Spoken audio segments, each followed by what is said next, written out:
Hi, Junior with today's thought. And today's thought is going to be revisiting an earlier thought, one that I did last month, just near the end of January. Now, I'm linking to that video in the description, so if you hadn't seen that one, or if you just need to refresh your memory, well, if you already saw it, then the thumbnail already reminds you of what you need to be reminded of. But the rest of you, the link is in the description, and then you can go and watch. Maybe you watch that one before you watch this one.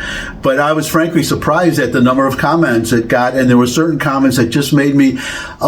A lot of you seem to have missed the point that I was making in the video. Plus, well, let me just give you a capsule summary of that earlier video for those of you who didn't see it. But it was a young woman, Generation Z, I would say early 20s, and she was complaining. She made a video on her cell phone, I guess a TikTok video, whatever, and she was complaining that she works 40 hours a week, and she has a regular job, she works. This idea, she was angry because this constant accusation that Generation Z gets is that they're lazy, they don't want to work, yada, yada, yada. And she's saying, well, she works 40 hours a week, and the salary that she makes, she can barely, well, she really can't make ends meet.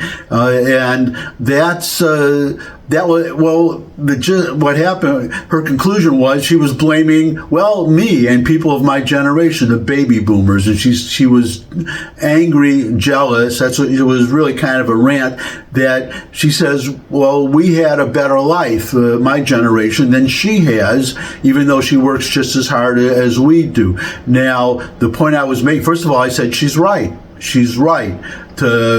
Number one, she doesn't have the same quality of life as I had. And I'm talking about basic. Obviously, we didn't have computers, and desktop computers and laptops and cell phones and all that stuff. And that way, yeah, her life is better that way. Certain things are more efficient. I mean, if you compare, every time I start my car, I'm just amazed. It starts right up, and when I was younger, you had to stick a key in the ignition and turn a physical key and pump the gas and then hope that usually it would work, but in cold weather you sometimes would be up the creek. And I remember popping the hood when I was young, sometimes in the middle of winter, and taking my pen out of my pocket and sticking it in the carburetor blade to hold it open to get enough air in there to start the car. And more than once having to call a tow truck, and the cars were not built as well. And I mean, if you got 50,000 miles out of the car, you were doing pretty good in those days. And now you get hundreds of, well, I don't want to get off on a track here as I so often do.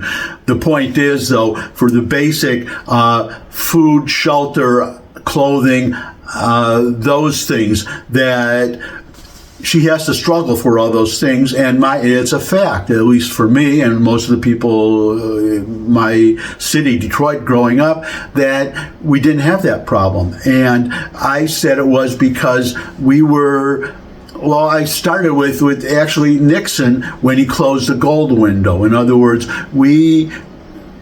all these entitlements that we created, the baby boomers that we created for ourselves, and all the spending, and then I didn't vote for Johnson, so you can't blame me for that, but the Great Society, all these welfare programs that were supposed to fight poverty and win the war on poverty, and instead made poverty worse, and the price of sustaining this war goes up and up and up and up. And what happened was Nixon,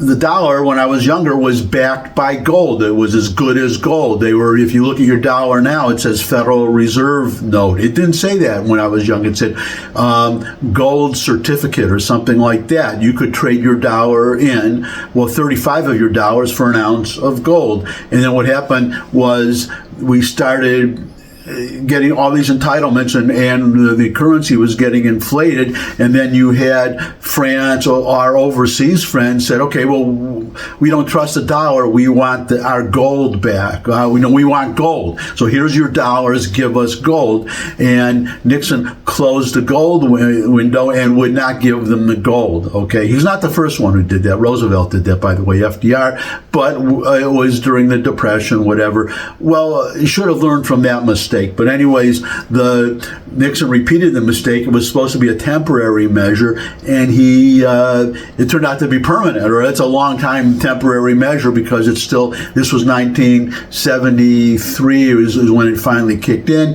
and he was it's still with us today. That's the point. And so the currency, we've been printing money, and the value of the dollar has gotten less and less. And that's why I say what should have happened, Nixon should have said, I'm not closing the gold window. We just don't have the money for all these entitlements.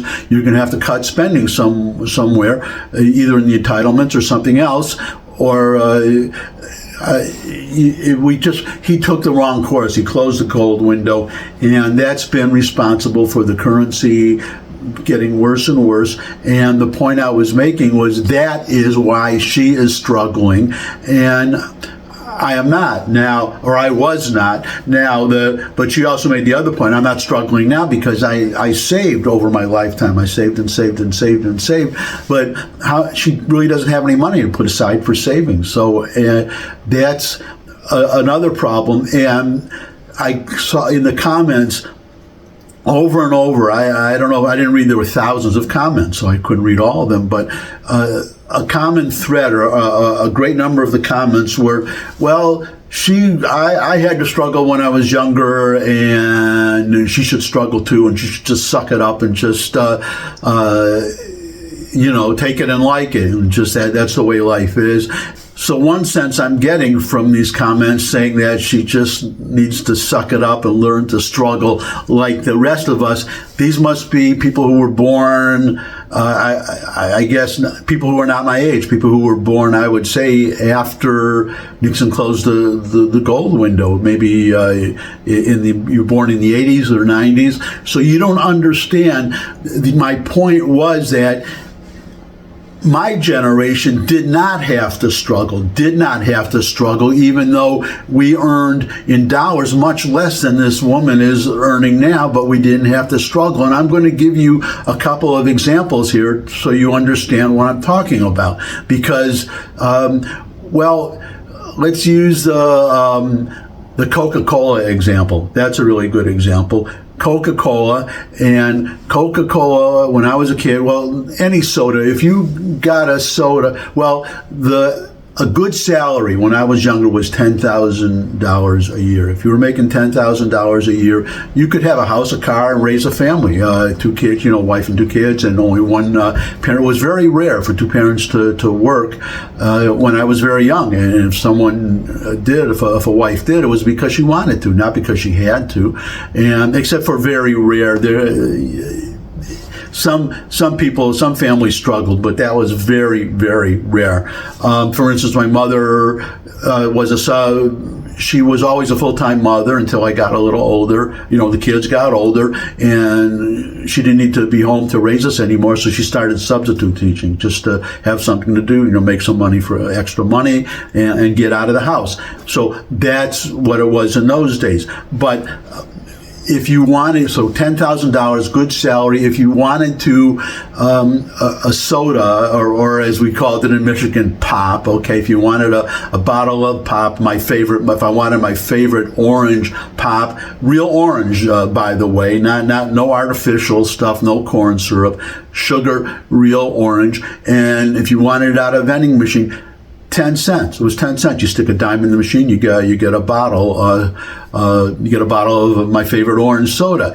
Now it's not unusual. It's been a while since I got anything out of a vending machine, but now you have. When I was living in New York, I would. $1, you had to put $1. It could read a paper dollar now, or coins, but $1 to buy a can of pop now, or soda. Now the point I'm making is, so when you were making, if soda is 10 cents and you're making $10,000 a year, for you to pay $1, so that's 10 times as the point.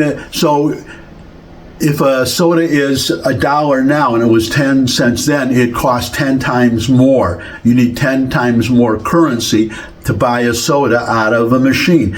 That means for 10 cents to somebody making $10,000 a year, to make that feel the same to somebody buying, when I was a kid, this woman, if she wants a soda out of a machine today, that she would have to make 10 times as much. She would have to make $100,000 to buy a soda out of a machine and have the same impact on her income as it did for me. That's a point I'm making. Now I'll make one more example, and I wonder how many people my age remember, or at least in Detroit where I was growing up, this advertising slogan: buy 'em by the sack. Buy 'em by the sack. I haven't heard that slogan lately. Buy 'em by the sack. I'll give you a second here.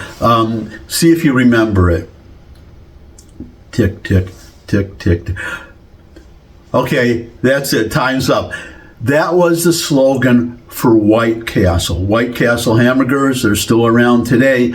Why buy them by the sack? Where did that slogan come from? Where that slogan came from is a White Castle hamburger was 5 cents. It was 5 cents. So for $1, you could buy 20. You could buy 20 White Castle burgers for $1. So you could buy a whole sack full of them. And if you're a struggling college student, so for 50 cents a day, or we'll say 50 cents a day. So that's 10. That's 10 hamburgers. That's 10, even though they're small. So that's pretty good. And most people don't eat that much. So.